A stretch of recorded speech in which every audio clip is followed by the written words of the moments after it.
इन्नल हम्दुलिल्लाह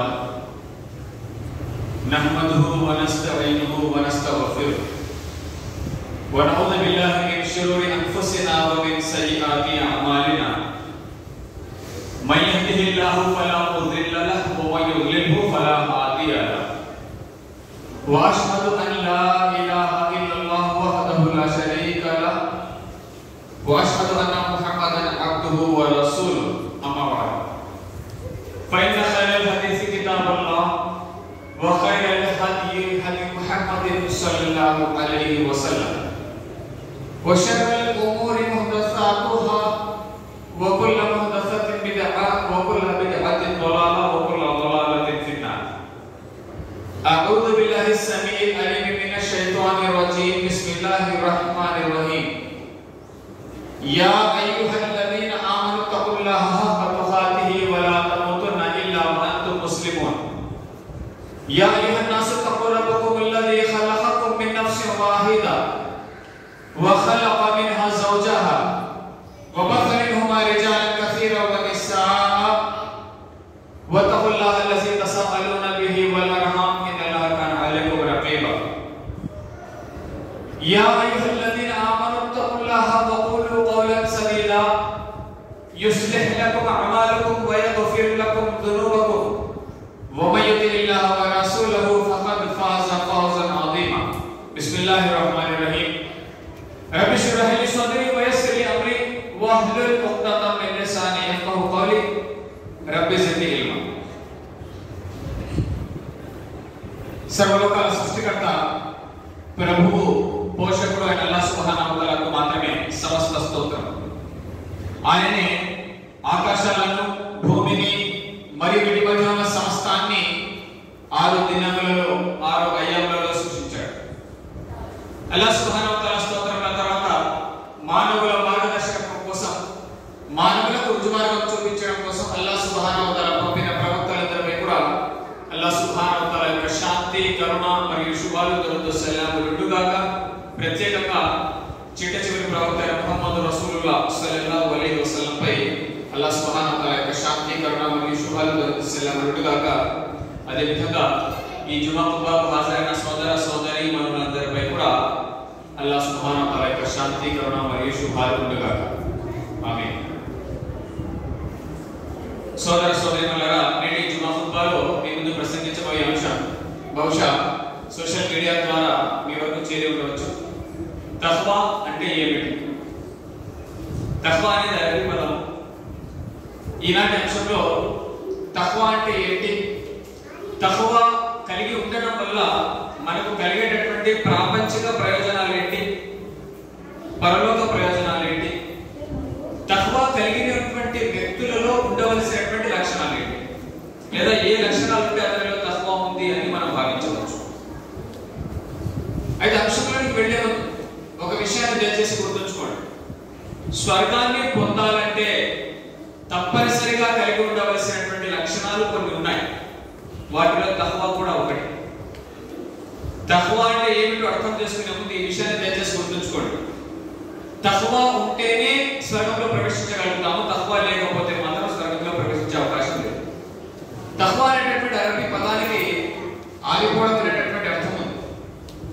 దీన్ని ఒక హదీసు వెలుగులో దీని అర్థాన్ని తెలియజేసే ప్రయత్నం చేస్తాను. ఒకసారి ఉమర్ రజీయల్లాహు తఆలా ఒక సహాబీని పిలిచి తఖ్వా అంటే ఏమిటి, దైవభీతి అంటే ఏమిటి అని అడిగారు. తెలుగులో దీన్ని దైవభీతి, అల్లాహ్ పట్ల భయభక్తులు కలిగి ఉండడం, అల్లాహ్ చూస్తున్నాడు అనేటటువంటి స్పృహ కలిగి ఉండడం, నేను చేసేటటువంటి పనులకు నేను అల్లాహ్కు జవాబుదారిని అనేటటువంటి భావన కలిగి ఉండడం, దీనిని తఖ్వా అని అంటారు. తఖ్వా అంటే అల్లాహ్ పట్ల భయభక్తులు, అల్లాహ్కు భయపడడం, అల్లాహ్ చూస్తున్నాడనే స్పృహ కలిగి ఉండడం, నేను చేసేటటువంటి పనులకు నేను అల్లాహ్కు జవాబు చెప్పాలి అనేటటువంటి ఆలోచన కలిగి ఉండడం. ఈ భావననే తఖ్వా అని అంటారు. అది హృదయానికి సంబంధించినటువంటి వ్యవహారం. అయితే ఒక సహాబీని ఉమర్ రజీయల్లాహు తఆలా తఖ్వా అంటే ఏమిటో తెలియజేయండి అంటే ఆయన ఒక ఉదాహరణ చెప్పారు. అన్నారు, ఒకవేళ నువ్వు ఒక మార్గంలో నుండి నడుస్తూ ఉన్నావు, అది చాలా ఇరుకైనటువంటి మార్గం, నేరో, చాలా ఇరుకైనటువంటి మార్గము, దానికి రెండు వైపులా కూడా ముళ్ళ కంపలన్నీ ఉన్నాయనుకో, అటువంటి మార్గంలో నుంచి నడవవలసి వస్తే నువ్వు ఎలా నడుస్తావు అన్నాడు. ఉమర్ రజియల్లాహు అన్హు అడిగినటువంటి ప్రశ్నకు మళ్ళీ ఆయన ఎదురు ప్రశ్న వేశారు. అప్పుడు ఉమర్ రజియల్లాహు అన్నారు, అలాంటి దారిలో నడవవలసి వస్తే ఇరుకైన దారి ఇరువైపులా ముళ్ళకంపలు ఉన్నాయి, నేను చాలా జాగ్రత్తగా నా వస్త్రాలు నాకు దగ్గర చేసుకుని నేను నడుస్తాను అన్నారు. ఎందుకంటే ముళ్ళకంపల గురించి మనకు తెలుసు, ఎక్కడైనా ముళ్ళు తగులుకుంటే వస్త్రం చిరిగి రావచ్చు, ఒకవేళ శరీరానికి వస్తే గాయం అవుతుంది. అంత జాగ్రత్తగా నేను ముళ్ళు తగలకుండా నడుస్తాను అన్నారు. తఖ్వా అంటే అదే, పాపాలు మనకు అంటకుండా, మనము పాపాలు చేయకుండా, చెడు మనకు తగలకుండా జీవితం గడపడమే తఖ్వా అని ఆయన వివరించడం లేదు. ఇదండి తఖ్వా అంటే. కొంచెం అంశం ఏమిటో అర్థమైంది అనుకుంటా. అల్లాహ్ పట్ల భయభక్తులు. ఇది వింటూనే హమేషా అల్లాహ్కు డర్నే వాళ్ళే కదా, మనమంతా కూడా అల్లాహ్కు భయపడే వాళ్ళనే కదా అని మనకు అనిపించవచ్చు. ప్రశ్న ఏంటంటే, ఈరోజు ప్రతి జుమా ఖుత్బాలో కూడా ఈ ఆయత్ మీ ముందు పఠించడం జరుగుతుంది. ఇక్కడ యా అయ్యుహల్లదీన ఆమను తఖుల్లాహ హఖ్క తుఖాతిహి వలా తమూతున్న ఇల్లా వఅంతుం ముస్లిమూన్. ఓ విశ్వాసులారా, మీరు కర్తవ్య పాలనగా అల్లాహ్ పట్ల భయభక్తులు కలిగి ఉండండి. మీరు అల్లాహ్కు ఏ విధంగానైతే భయపడాలో ఆ విధంగా భయపడండి. ముస్లింలుగా తప్ప మరణించకండి. అంటే ముస్లింగా ఉన్న స్థితిలో తప్ప మరణించకండి. మరణం మన చేతుల్లో లేదు కాబట్టి ఎప్పుడైనా రావచ్చు. కాబట్టి ముస్లింగా ఉండడం కాదు, ముస్లింగానే కొనసాగాలి, చనిపోయేటప్పుడు కూడా ముస్లింగానే ఉండాలి. అది చాలా ముఖ్యం. ఈ రోజు ముస్లింగా ఉండడం ముఖ్యం కాదు, మరణించే నాటికి కూడా మనం విశ్వాస స్థితిలోనే ఉండడం చాలా ముఖ్యం. ఈ ఆయత్ ద్వారా ఏమర్థమైంది? భయభక్తులు కలిగి ఉండడం కాదు గొప్ప, ఏ విధంగా అల్లాహ్కు భయపడాలో ఆ విధంగా అల్లాహ్కు భయపడండి అని అల్లాహ్ సుబ్హానహు వ తఆలా స్వయంగా తెలియజేస్తున్నాడు. కాబట్టి ప్రశ్న ఏంటంటే, మనమంతా అల్లాహ్కు భయపడే వాళ్ళమే, కానీ ఆత్మ పరిశీలన చేసుకోవాల్సింది ఏంటంటే, ఏ విధంగా అల్లాహ్కు భయపడాలో ఆ విధంగా నేను భయపడుతున్నానా? జిస్ తరహ్ ముझे అల్లాహ్ కో డర్నా హై క్యా मैं उस तरह अल्लाह को डर रहा हूं? ఈ ప్రశ్న ప్రతి ఒక్కరు మనం వేసుకోవాలి. అప్పుడు ఈ అంశం ఎందుకు ముఖ్యమైనదో మనకు అర్థమవుతుంది. సోదరులారా, మేము ముందు ఈరోజు తఖ్వా కలిగి ఉండడం వల్ల కలిగే ప్రాపంచిక ప్రయోజనాలు, పరలోక ప్రయోజనాలు ఈ రెండు తెలియజేసిన తర్వాత తఖ్వా ఉన్నటువంటి వ్యక్తుల్లో ఉండాల్సినటువంటి లేదా ఉండేటటువంటి లక్షణాలు ఏమిటో తెలియజేస్తాం. సోదరులారా, తఖ్వాకు ఉదాహరణ ఇస్తాను. ఉమర్ రజియల్లాహు అన్హు వారి జీవితంలోనే జరిగినటువంటి మరొక సంఘటన. ఉర్దూలో గస్త్ అని అంటారు, తెలుగులో దీన్ని దేశ సంచారం అని అంటారు. రాజులు, ఖలీఫాలు ప్రజల యోగక్షేమాలు తెలుసుకోవడానికి రాత్రి పూట మారు వేషంలో ఏం చేసేవాళ్ళు? దేశ సంచారం చేసేవాళ్ళని మనం చదువుకున్నాం. ఆ విధంగా ఉమర్ రజియల్లాహు అన్హు వారు కూడా తన రాజ్యంలో పరిస్థితులు ఎలా ఉన్నాయో సమీక్షించడానికి ఆయన ఇల్లు వెతుక్కుంటూ వెళ్తూ ఉన్నారు. మార్గ మధ్యలో ఒక ఇంటి వద్ద తల్లి కూతుళ్ళ సంభాషణ వినిపించింది. వాస్తవాన్ని గుర్తుంచుకోండి, సీక్రెట్ గా ఎదుటి వారి విషయాలు వినడం ఇస్లాంలో నిషేధించడమైనది. మీకు అనుమతి లేదు, నాకు అనుమతి లేదు వేరే వాళ్ళ సీక్రెట్స్ వినడం. మనకు చాలా ఇంట్రెస్ట్ అనమాట, ఎదుటి వాళ్ళు కైక బతకలేదు. ఇది ఇస్లాంలో నిషేధించబడినటువంటి వ్యవహారం. అయితే ఆయన ఖలీఫా కాబట్టి మొత్తం ముస్లిం జనాభాకంతా కూడా ఆయన నాయకుడు కాబట్టి ఆయనకు అధికారం ఉంది, అనుమతి ఉంది. ఎందుకు? యోగక్షేమాలు తెలుసుకోవాలి కాబట్టి. ఆయన ఏం చేశారు? చాటుగా విన్నారు. చాటుగా మీరు నేను వినకూడదు, వేరే వాళ్ళ మాటలు. చాటుగా విన్నారు. తల్లి కూతుర్ల సంభాషణ జరుగుతుంది. కూతురు తల్లితో అంటుంది, అమ్మ ఈరోజు మన పశువులు పాలు తక్కువగా ఇచ్చాయి, ఈరోజు మన పశువులు ఇవ్వాల్సినంత పాలు ఇవ్వలేదు, కాస్త పాలు తక్కువ ఇచ్చాయి. తల్లి ఏమి సలహా ఇస్తుంది? అయితే ఏమి ఇబ్బంది లేదు, నీళ్లు కలుపుకోండి. ఈ రోజు అయితే అది పెద్ద విషయం అనిపించకపోవచ్చు మీరు, ఎందుకంటే ఈ రోజు పాలలో నీళ్లు కలపడం లేదు, నీళ్లలో పాలు కలుపుతున్నారు కాబట్టి ఈ రోజు మీకు పెద్ద ఆశ్చర్యం అనిపించకపోవచ్చు. కానీ ఆ రోజు, ఆ కాలంలో తల్లి ఏమంది? పాలలో నీళ్లు కలుపు, క్వాంటిటీ సరిపోవాలి కదా. ఈ మాట విని కూతురు అంటుంది, ఏమన్నా మర్చిపోయినట్టు నా ఉమర్ రజియల్లాహు అన్హు వారి హయాం ఇది. ఉమర్ రజియల్లాహు అన్హు పాలలో నీళ్లు కలపడాన్ని నిషేధించారు, తెలుసు కదా అన్నారు. పాలలో నీళ్లు కలపడం నిషేధమని ఆయన ఆజ్ఞ జారీ చేశారు కదా. ఉన్నట్టు అమ్మాలి క్వాలిటీ. ఇప్పుడు ఫస్ట్ క్వాలిటీ అంటే కలిపినారని అర్థం. హాఫ్ లీటర్ కలిపితే ఫస్ట్ క్వాలిటీ. అలా అయిపోయింది పరిస్థితి. ఉమర్ రజియల్లాహు అన్హు వస్తే ఇప్పుడు పరిస్థితి ఎలా ఉంటుంది? ఆ పాయింట్కు, ఆ జవాబుకు తల్లి అంటుంది, ఉమర్ రజియల్లాహు అన్హు చెప్పాడులే, కానీ నీ ఉమర్ వచ్చి చూస్తున్నాడా ఏమిటి అని. వాస్తవానికి తల్లికి తెలియదు, కూతురికి తెలియదు, ఉమర్ రజియల్లాహు అన్హు బయట చాటుగా వింటున్నారు. దానికి జవాబుగా ఆ అమ్మాయి అంది, ఇదే తఖ్వా అంటే ఏమిటో తెలియజేస్తుంది.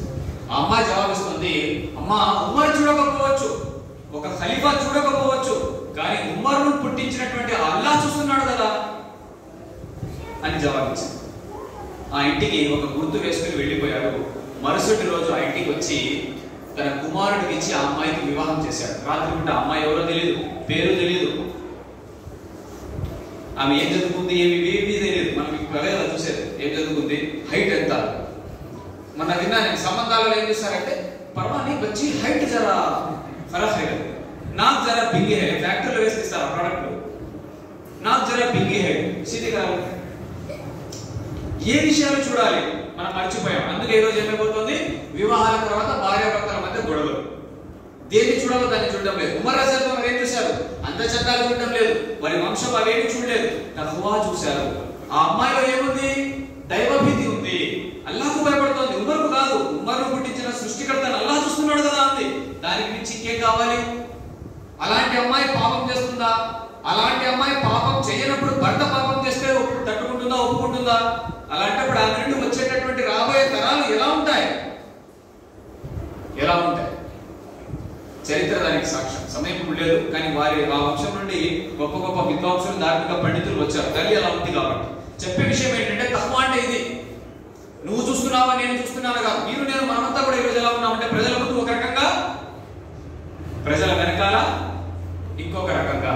మస్జిద్కి వస్తే మన భాష మారిపోతుంది, ఇంటికి వెళ్తే మన భాష వేరేగా ఉంటుంది, మస్జిద్కి వస్తే మన ప్రవర్తన వేరేగా ఉంటుంది, ఇంట్లో మన ప్రవర్తన వేరేగా ఉంటుంది, మిత్రులతో మన ప్రవర్తన వేరేగా ఉంటుంది. ఎందుకు? మనలో ఏం లేదు, తక్కువ ఉన్నవాడు ముందు ఎలా ఉంటాడు వెనక కూడా అలాగే ఉంటాడు. ఇది ఉదాహరణ తక్కువ అంటే. ఇప్పుడు తక్కువ కలిగి ఉండడం వల్ల కలిగే ప్రయోజనాలు, ప్రాపంచిక ప్రయోజనాలు. మొదటిది, మన జీవితాలలో బర్కత్ వస్తుంది. మన జీవితాలలో బర్కత్. చాలా మందికి బర్కత్ అంటే తెలియదండి.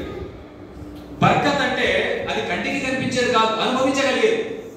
ఉదాహరణకు ఒక వ్యక్తి నెలకు 1,00,000 రూపాయలు సంపాదిస్తాడు. నెల తిరిగేసరికి ఏమీ మిగిలి ఉండదు. 1,00,000 రూపాయలు ఖర్చు అయిపోతే ఎటు పోయాయో అర్థం కావు.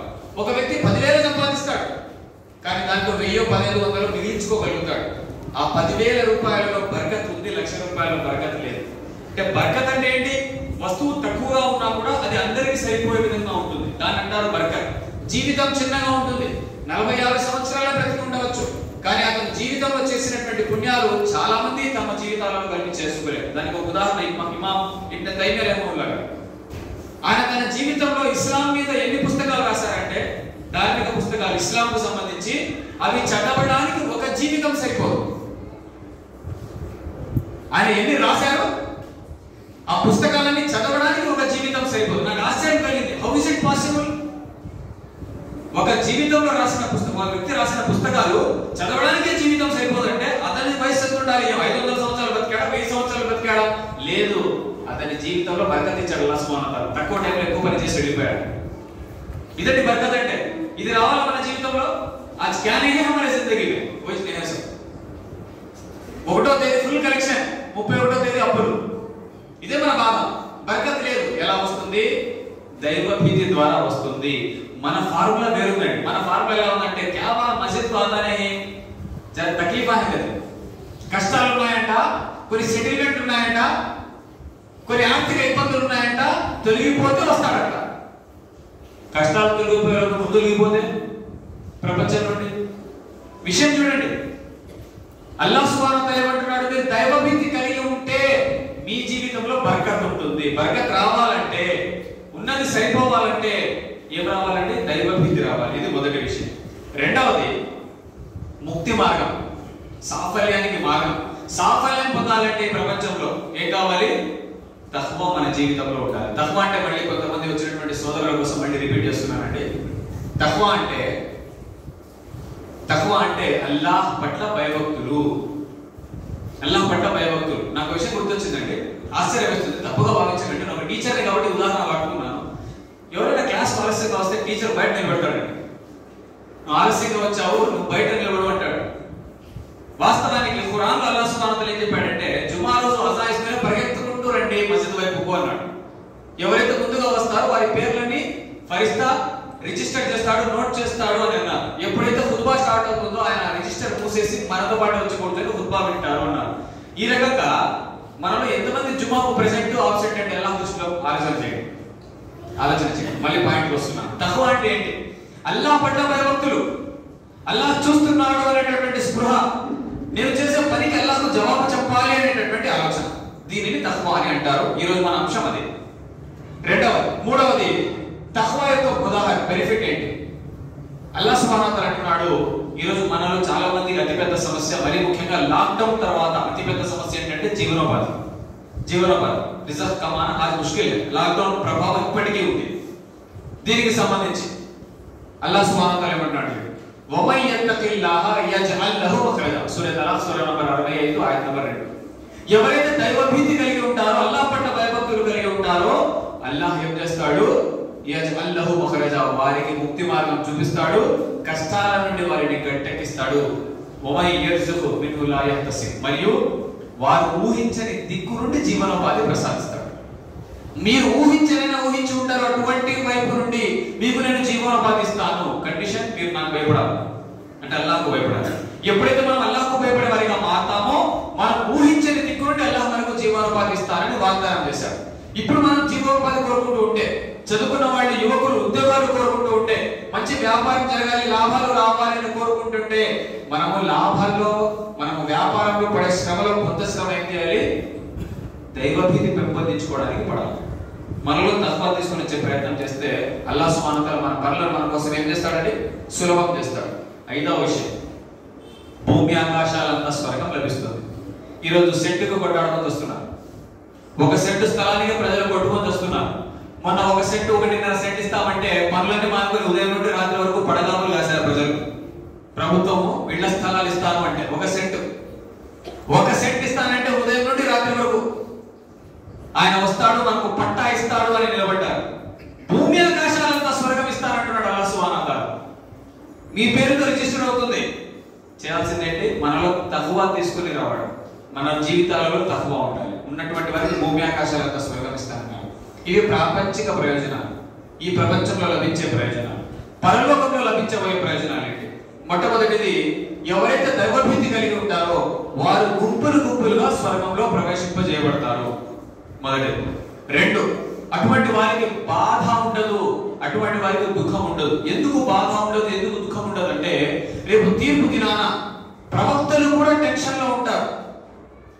మానవులంతా కలిసి ప్రవక్తల దగ్గరికి మా కోసం సిఫారసు చేయండి అని అంటే, ఏ రోజు కూడా అల్లాహ్ సుబ్హానహు వ తఆలా ఇంత కోపంగా లేడు, నేను ఆయన ఎప్పుడు ఇంత కోపంగా చూడలేదు, ఆయనతో మాట్లాడే ధైర్యము దమ్ము నాలో లేదు, నాకే భయం వేస్తుంది నా గురించి, అల్లాహ్ నా వైపు ఏ ఫైసలా చేస్తాడో, ఏ నిర్ణయం తీసుకుంటాడో అని అంటారు. ఆ భయంకరమైన రోజున ఎటువంటి భయము ఉండదు, ఎటువంటి దుఃఖము ఉండదు. ఎవరికి?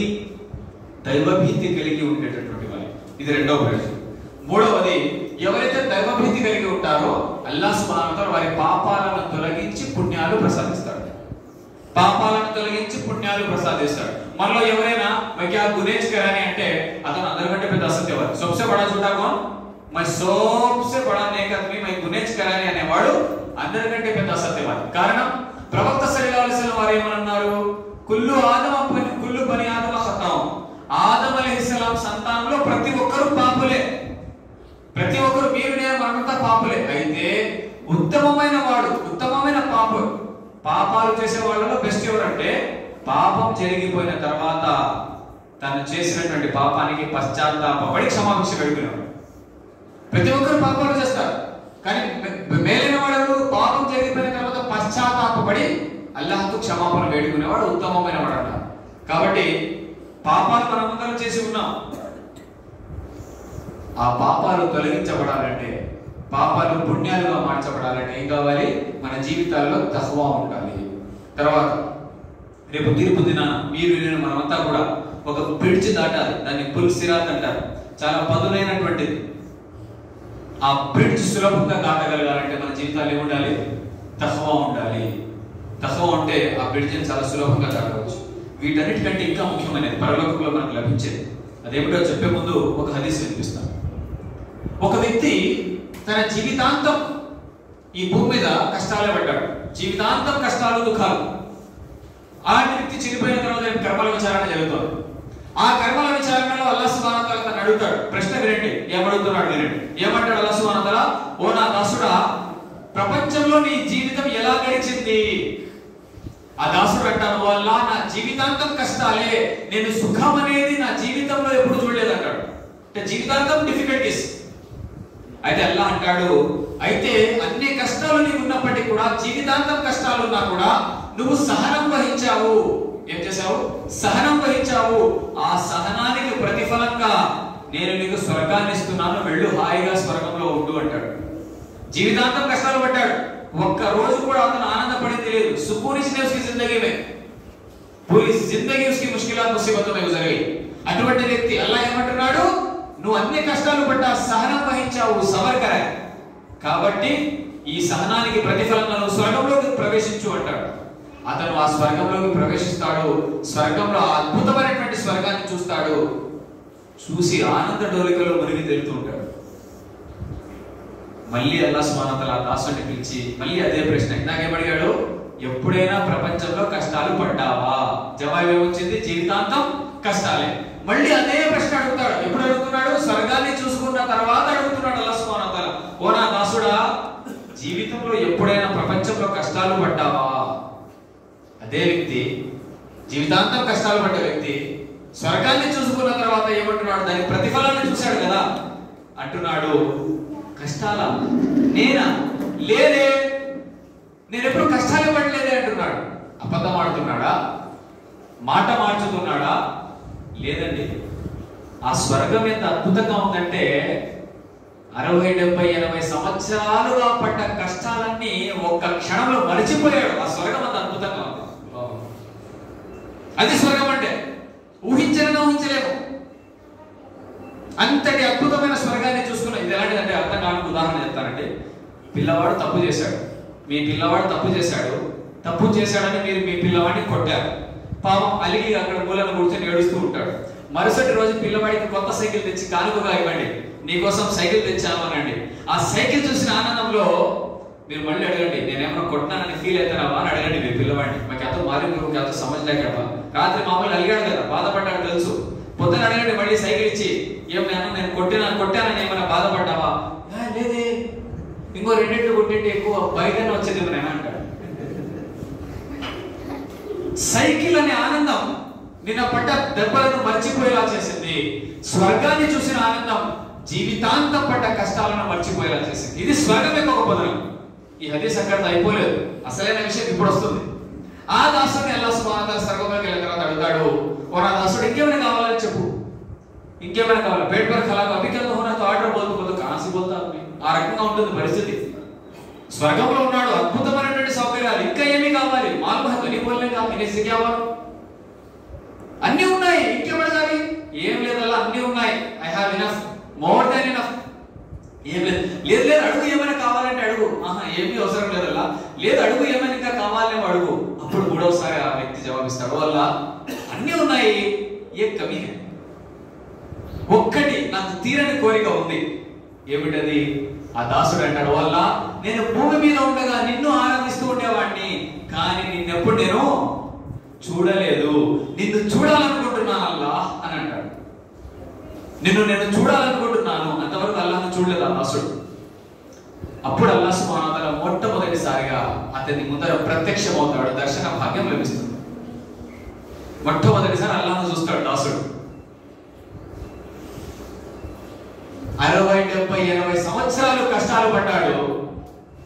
స్వర్గాన్ని చూసిన తర్వాత 60, 70, 80 సంవత్సరాల కష్టాలు ఇలాగైతే ఒక్క క్షణంలో మర్చిపోయాడో, అల్లాహ్ సుబ్హానహు వ తఆలాని ఎప్పుడైతే చూస్తాడో స్వర్గాన్నే మర్చిపోతాడు.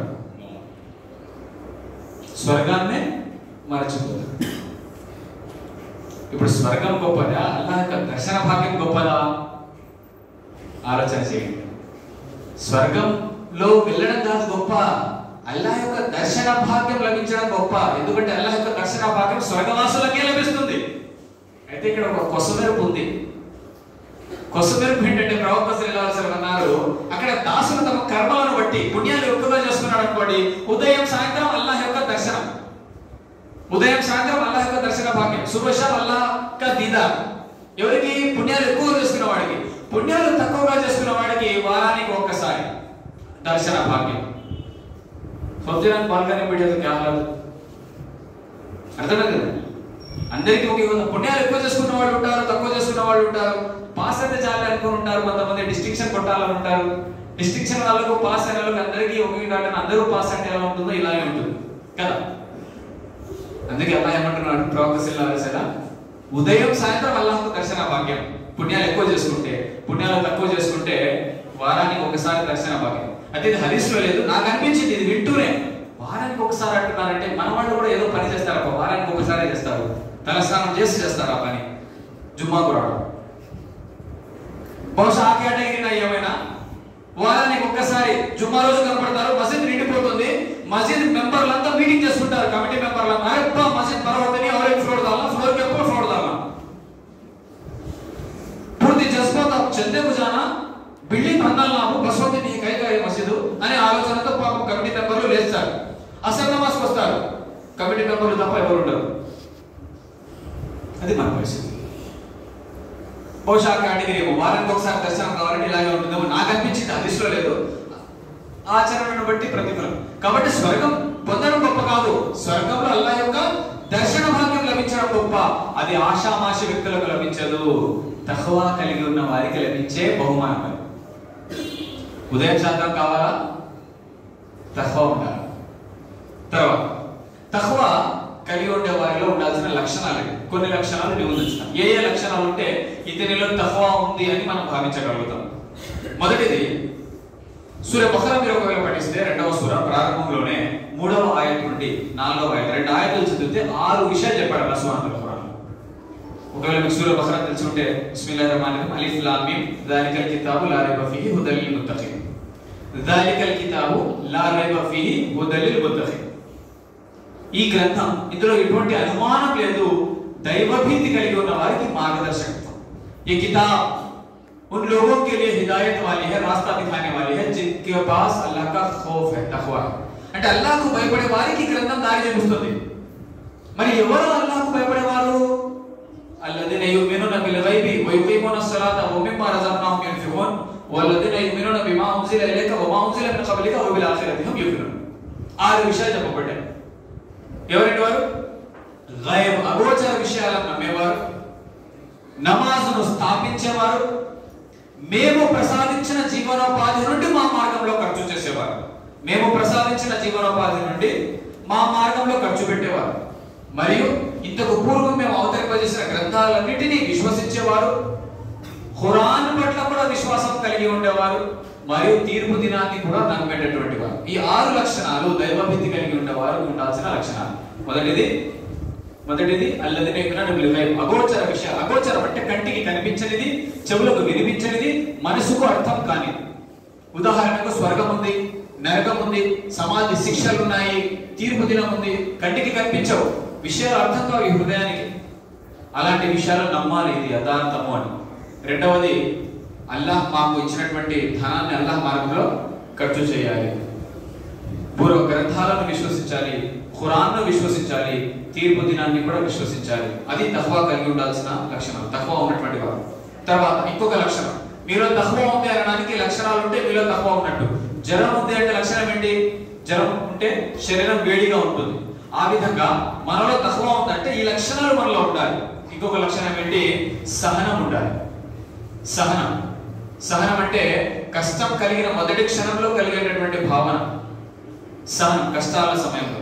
తర్వాత తప్పు చేసిన వెంటనే పశ్చాత్తాపపడి తౌబా చేయడం, ఇందాక చెప్పుకున్నాం.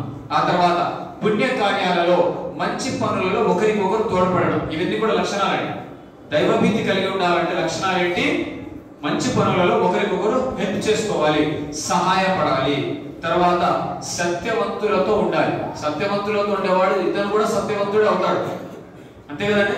సత్యవంతుడు, చచ్చిపోలేని వాళ్ళు, నిజం చెప్పడం, సత్యమే పలకడం, ఇది చాలా మంచి లక్షణం. ప్రవక్త సేవవలసిన వారి క్వాలిటీ అది. మరియు సత్యం పలికేవాడు స్వర్గానికి వెళ్తాడు, అసత్యం పలికేవాడు అసత్యం పలుకుతూ చివరికి అసత్యవాది అని రాయబడతాడు, అదే విధంగా నరకానికి వెళ్ళిపోతారని ప్రవక్త సేవలు తెలియజేశారు. ఇది మామూలు విషయం కాదు. ఈ రోజు ఏమైపోయిందంటే టైం పాస్ అబద్ధాలు ఆడేస్తున్నారు, చిన్న విషయాలకు అబద్ధాలు ఆడేస్తున్నారు. చిన్న విషయాలు వ్యాపారాలలోనే కాదు, మామూలుగా కూడా. ఈ సెల్ ఫోన్ వచ్చినప్పుడు ఇంకా అబద్ధాలు ఎక్కువైపోయాయి. హైదరాబాద్ లో చూశానప్పుడు, చదువుకునే రోజుల్లో, ఎక్కడో కూకట్పల్లిలో ఉంటాడు, ఎక్కడో అమీర్పేట్కి వెళ్ళాలి, లేదా ఇక కోటికి వెళ్ళాలి, పంజాగుట్టలో ఉన్నా అంటాడు, కూకట్పల్లిలో బస్సులు ఎదుర్కొని ఉంటాడు. సెల్ ఫోన్ వచ్చినప్పుడు అబద్ధాలు ఎక్కువైపోయాయి. ఇంట్లోనే ఉంటాడు, రస్తే మేహం అంటాడు. ఈరోజు జరిగేది అబద్ధాలు చాలా సులభంగా ఆడేస్తున్నాం. అబద్ధం పలికితే మనసులో బాధ ఉండాలి, అబద్ధం చెప్పాననే బాధ ఉండాలి. అది లేదంటే ఆ స్టేజ్ దాటి వచ్చామన్నమాట. అన్ని అబద్ధాలు ఆడేసామంటే ఆ స్టేజ్ దాటి వచ్చామని. వాస్తవానికి మనం ఒక తప్పు చేసినప్పుడు హృదయం మీద నల్లటి గుర్తు ఒకటి రేపడుతుంది, నల్లటి మచ్చ ఒకటి పడుతుంది, తప్పు చేసామనే భావన. ఇంకొకసారి తప్పు చేస్తే మళ్ళీ ఇంకొక చుక్క. ఈ విధంగా తప్పుల మీద తప్పులు చేస్తూ పోతే, అబద్ధాల మీద అబద్ధాలు ఆడుకుపోతే చివరికి హృదయం అంతా నల్లగా అయిపోతుంది. ఎప్పుడైతే హృదయం నల్లగా అయిపోతుందో మంచి విషయాలు చెప్పిన అర్థం కావు, ఫీలింగ్ ఉండదు పాపం చేశామని. దయచేసి ఆ స్టేజ్ మనం రాకూడదు, సత్యమే పలకాలి.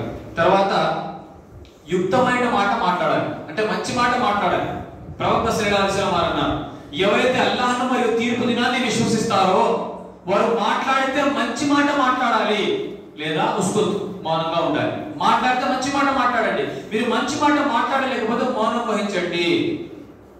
ఇది ఉత్తమమైనటువంటిది. ఇవన్నీ లక్షణాలండి, తక్కువ ఉండాల్సిన వ్యక్తుల్లో కలిగి ఉండాల్సిన లక్షణాలు ఇవన్నీ కూడా. ఆ తర్వాత మరో చోట అల్లాహ్ అంటున్నాడు, ప్రతి ఒక్కరు తాను రేపటి కోసం ఏం సంపాదించుకున్నాడో చూసుకోవాలి. వ్యాపారంలో కాదు, వ్యాపారంలో వద్దన్నా చూసుకుంటారు. రేపు ఏం సంపాదించబోతున్నాను అంటే కర్మల పరంగా, ఒకవేళ నేను రేపు చనిపోతే నా అకౌంట్ లో ఎన్ని పుణ్యాలు ఉన్నాయనే భావన. రేపటి కోసం తయారీ అంటే రాబోయే తీర్పు దినం కోసం తయారీ.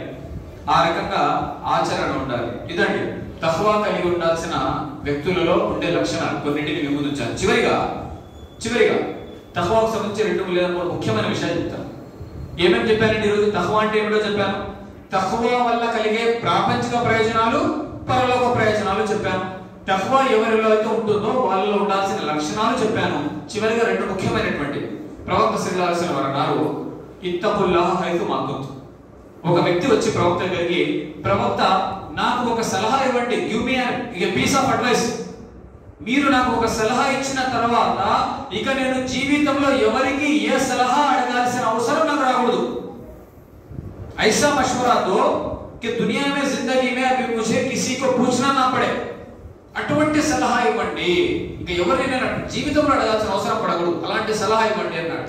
ప్రవక్త సల్లల్లాహు అలైహి వసల్లం అన్నారు, ఇత్తఖుల్లాహ హైతుమా కుంత్. ఇత్తఖుల్లాహ్, అల్లాహ్కు భయపడు, అల్లాహ్ అంటే భయభక్తులు కలిగి ఉండు. ఇత్తఖుల్లాహ హైతుమా కుంత్, నువ్వు ఎక్కడున్నా అల్లాహ్కు భయపడు. నువ్వు ఎక్కడున్నా అల్లాహ్కు భయపడు అంటే మస్జిద్ లో ఉంటేనే కాదు, ఇంట్లో ఉన్నా కూడా అల్లాహ్కు భయపడు. ఆఫీస్ లో ఉన్నా అల్లాహ్కు భయపడు, స్కూల్లో ఉన్నా అల్లాహ్కు భయపడు, బిజినెస్ చేస్తున్నా అల్లాహ్కు భయపడు, బజార్లో ఉన్నా అల్లాహ్కు భయపడు. కొంతమంది ఎలా ఉంటారు, పరిస్థితికి అనుగుణంగా, సందర్భానికి అనుగుణంగా, ప్రదేశానికి అనుగుణంగా మారుతూ ఉంటారు. మస్జిద్ మే గాలిన్ దేనాని కహతే, బహార్ దేవో హదీసు. ప్రజలు చూడండి, తాము తప్పు చేయడానికి ఎలా షార్ట్ కట్స్ వెతుక్కుంటున్నారో. మస్జిద్ మే मैं मस्जिद में होकर बोलता हूँ, मैं सच बोलता हूँ, बाहर झूठ बोलो है बोल लिखा. ఎక్కడైనా రాసారా మస్జిద్ లోనే సత్యం పలకాల, బయట పలకూడదని? ఇంకా ఒక ఆయన అంటాడు, బస్ దాడి రఖి मैं झूठ बोलता नहीं कर. कौन बोला दाढ़ी रखे सुने झूठ बोलना नहीं कर? ఒక ఆయన ఇట్లా అన్నాడు, ఏమైనా గడ్డ పెట్టలేదే నువ్వు అని అడిగాను. ఆయన అన్నాడు, నేనే వసనేమో దాడి రక్తిస్తే పర్ఫెక్ట్ అన్నాడు. ఏమైనా గడ్డ పెట్టలేదే నేను అడిగితే, నీకు తెలుసు గడ్డం పెట్టే వాళ్ళకు పర్ఫెక్ట్ ఉండాలి, అలాంటి పెట్టకూడదు కదా. నీకంటే స్వామి ఈ విషయం ఎంత గొప్పగా, గడ్డం పెడితే పర్ఫెక్ట్ ఉండాలి, లేట్ ఉండకూడదు. అది ఇట్లా అదంతే, అది గడ్డం పెట్టాలి పర్ఫెక్ట్ గా ఉండాలన్నాడు. నేను అడిగిన, గడ్డం పెట్టకపోతే గడ్డం పెట్టలేదని అడుగుతాడు అల్లాహ్ సుబ్హానహు వ తఆలా, ఆ సున్నతు ఫాలో కాలేదని అడుగుతాడు. గడ్డం పెట్టాలి, అబద్ధాలు ఆడకూడదంట. అంటే గడ్డం పెట్టకుండా అబద్ధాలు ఆడొచ్చు, బహానా. అబద్ధాలు ఆడడానికి, వ్యాపారాలు చేసుకోవడానికి ఇవన్నీ సాకులు అన్నమాట. అర్థమైందండి? గడ్డం పెట్టకపోతే దాని గురించి ప్రశ్నించబడతాడు, అబద్ధాలు చెప్పినందుకు ప్రశ్నించబడతాడు. కనీసం గడ్డమన్న పెడితే ఒకటైనా ఫాలో అయినట్లే అని చెప్పి అల్లాహ్ సుబ్హానహు వ తఆలా క్షమించే అవకాశం ఉంది. దయచేసి షార్ట్ కట్లు వెతకండి. ప్రవక్త ఏమన్నారు, ఎక్కడున్నా అల్లాహ్కు భయపడండి అన్నారు. మీరు ఎక్కడున్నా సరే అల్లాహ్కు భయపడండి. ఈ పాయింట్ మనం దృష్టిలో ఉంచుకోగలిగితే మన జీవితాలు మారుతాయి. ఒక ఉదాహరణ ఇస్తాను. బాస్ మీద, అంటే మనం ఒక వ్యక్తి దగ్గర పనిచేస్తున్నాం అనుకోండి, అతను మనల్ని తిడతాడు, మన పని సరిగా చేయలేదు, మనకు కోపం వస్తుంది, నన్ను అందరి ముందు అవమానపరిచినాడు, అందరి ముందు తిట్టినాడని. అయినా ఏం చేస్తామండి, నౌకరీ సరికాదు అనే భయం ఉంటుంది. పనిలోంచి తీసేస్తాడేమనే భయంతో మన యజమాని మనల్ని 10 మంది ముందు అవమానపరిచినా కూడా ఏం చేస్తామంటే ఆ కోపాన్ని దిగమింగుతాం. ఇంట్లో ఉప్పు కాస్త ఎక్కువ పడింది అనుకోండి, భోగిన తిరగక మాడదు. అతను మీతో పని చేయించుకొని మీకు డబ్బులు ఇస్తున్నాడు, మీ వల్ల దానికి ప్రయోజనం ఉంది. కానీ మీ భార్య మీకోసం ఎన్నో పనులు చేస్తుంది, ఇంటికి కాపలా కాస్తుంది, శీలాన్ని కాపాడుకుంటుంది, మీ పిల్లలను మిమ్మల్ని అంతా చూసుకుంటుంది, మీ వంట పని ఇంటి పని అన్ని చేస్తుంది. ఎప్పుడైనా పొరపాటుగా ఉప్పు ఎక్కువ వస్తే ఆమె మీద మీరు కోపాన్ని చూపించండి, ఆ కోపం యజమాని మీద. అంటే అర్థం ఏంటి? మనిషి ఒక్కొక్క రకంగా ఒక్కొక్క విధిగా ప్రవర్తిస్తాడు. కానీ ఇక్కడ ప్రవర్తిస్తున్నారు, మీరు ఎక్కడున్నా అల్లాహ్కు భయపడండి, మీరు ఎక్కడున్నా అల్లాహ్కు భయపడండి. ఈ విషయాన్ని దయచేసి గుర్తుంచుకోండి. రెండవది తఖ్వా. తఖ్వా తఖ్వా దైవభీతి అని విన్నాం. దైవభీతి ఎలా వస్తుంది? ఒక ఉదాహరణ ఇస్తాను. ఒక చిన్న పిల్లవాడు, దోగాడుతున్నటువంటి పిల్లవాడు, రేంగ వాళ్ళ బచ్చా, దోగాడుతున్నటువంటి పిల్లవాడు ఒక కట్టెల పొయ్యి చూశాడు అనుకోండి, ఆ వెలుతురు అతను ఏం చేస్తుందంటే అది ఏదో ఉంది అనిపించి దోగాడుకుంటూ అందులో చేయి పెట్టాలని అనుకుంటాడు. చేయి పెడితే కాలుతుంది, అది మనందరికీ తెలుసు. మీరు నేను చూసినటువంటి వాళ్ళం, మనం ఆ పిల్లవాడిని పట్టుకుంటాం, అయినా కూడా మళ్ళీ ఇటువైపు వదిలిపెడితే మళ్ళీ ఏం చేస్తాడు ఆ పిల్లవాడు? దోగాడుకుంటూ, అవునా కాదండి, అటువైపుకే మళ్ళీ దోగాడుకుంటూ వెళ్తాడు, అందులో చేయి వేయాలని చూస్తాడు. ఎందుకు? ఆ పిల్లవాడికి అది కాలుతుందని తెలియదు, కానీ మీకు నాకు తెలుసు కాబట్టి మనం పట్టుకుంటాం, పిల్లవాడికి నష్టం కలగకూడదని. మనం ఎందుకు భయపడుతున్నాము? ఆ పిల్లవాడు ఎందుకు భయపడటం లేదు? అది కాలుతుందనే జ్ఞానం మనకు ఉంది కాబట్టి మనం భయపడుతున్నాము. కాలుతుందని వాడికి తెలియదు కాబట్టి వాడు భయపడటం లేదు. కాబట్టి భయం రావాలంటే దానికి సంబంధించిన జ్ఞానం రావాలి. పామును చూస్తే పిల్లవాడు పట్టుకోవడానికి పోతాడు, చిన్న పిల్లవాడు, అది కలుస్తుందని అతనికి తెలియదు, జ్ఞానం లేదు కాబట్టి పట్టుకుంటాడు. మీరు నేను పామును చూస్తే పరిగెత్తాం, ఎందుకు? అది కలుస్తుంది, కాటేస్తుంది, మనిషి చనిపోవచ్చనే విషం ఉంది అని భయం. జ్ఞానంతో పాటు ఏమొస్తుంది? భయం అనేది వస్తుంది. అలా అల్లాహ్కు భయపడాలంటే అల్లాహ్కు సంబంధించిన జ్ఞానం రావాలి. అల్లాహ్కు సంబంధించిన జ్ఞానం రావాలి. ఇది నేను చెప్తున్న మాట కాదు, ఖురాన్లో అల్లాహ్ సుబ్హానహు వ తఆలా తెలియజేస్తున్నాడు. నిశ్చయంగా అల్లాహ్ దాసుల్లో అల్లాహ్కు భయపడే వారు ఎవరంటే జ్ఞానవంతులు అన్నాడు. జ్ఞానవంతులు మాత్రమే అల్లాహ్కు భయపడతారు. ఏ విధంగానైతే పాము గురించి తెలిసిన వాడే పాముకు భయపడతాడో, అల్లాహ్ గురించి తెలిసిన వాడే అల్లాహ్కు భయపడతాడు. కాబట్టి మీరు నేను అల్లాహ్కు భయపడాలంటే మనం ఏం చేయాలి? ముందు అల్లాహ్ గురించి తెలుసుకోవాలి. అల్లాహ్ ఎవరు, ఆయన శక్తి సామర్థ్యాలు ఏంటి, ఆయన గుణగణాలు ఏంటి, ఆయన ఏం చేయగలుగుతాడు.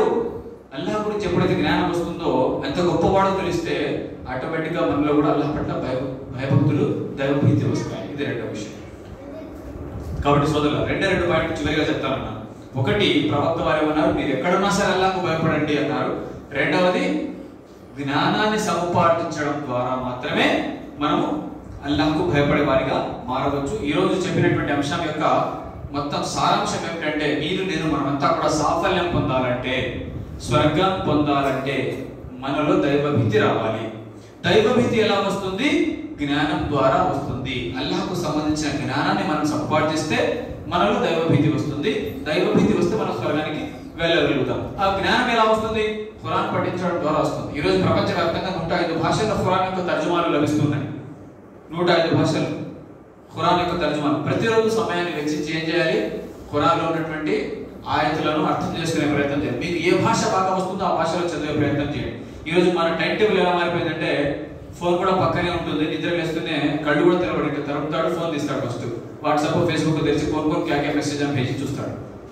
అందులో ఎన్నో ఫేక్ ఉంటాయి, ఏది నిజమో ఏది కాదో తెలియదు. అయినా కూడా ఏం చేస్తాడు? చూస్తాడు, అచ్చాయ్ ఫార్వర్డ్. ఇంకా ఈ మధ్య ఆయతులు హదీసులు ఫార్వర్డ్ చేసేవాళ్ళు ఉన్నారు. అచ్చాయ్ అని పంపించేస్తా ఉంటాడు. వీడియో అచ్చాయ్ అంటే వేస్తారు భయంగా, చూసాడా చూడలేదు, ఇది ఖుద్ దేఖరాదని అచ్చాయ్ ఫార్వర్డ్. ఇది జరుగుతుంది. కొంత సమయమైనా మనం కేటాయించి ప్రజలు పంపించే మెసేజ్లకు ఇంత ప్రాధాన్యత ఇస్తున్నామే, అల్లాహ్ సుబ్హానహు వ తఆలా మన కోసం పంపించిన సందేశాన్ని చదివే సమయం మన దగ్గర ఉందా? కొంతైనా సమయాన్ని కేటాయించి మనం రోజు అలవాటుగా ఖురాన్ 5 నిమిషాలు 10 నిమిషాలు చదవగలిగితే చాలా విషయాలు మనకు తెలుస్తాయి. జ్ఞానం వస్తుంది. జ్ఞానంతో ఏమొస్తుంది?